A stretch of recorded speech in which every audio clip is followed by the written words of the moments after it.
Nggak kabar lagi di tempat gawe. Bapak pun jam 5-an. Sok tak gitu? Sok pasti itu Pak. Kita langsung ke TKP apa? Langsung pergi, langsung izin.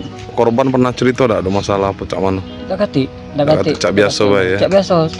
Layaknya suami istri bae lah sudah nah itu. Pas pergi terakhir kali, kati juga. Kati omongan. Kati omongan ya.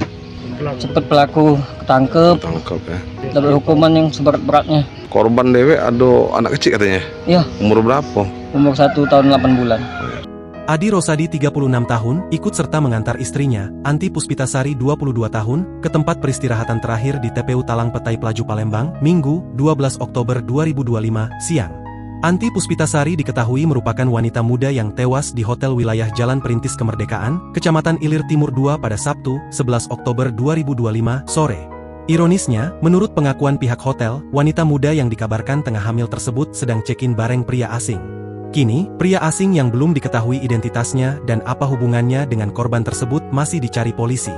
Saat ditemui, Adi terlihat begitu sedih, tatapan matanya kosong, dan tidak banyak berbicara. Wanita yang ia cintai itu kini telah tiada lewat cara yang mengenaskan. Terlebih lagi sebelum kabar kematian sang istri ia terima, Adi dan keluarga besar sempat kebingungan karena sang istri mendadak hilang tanpa kabar.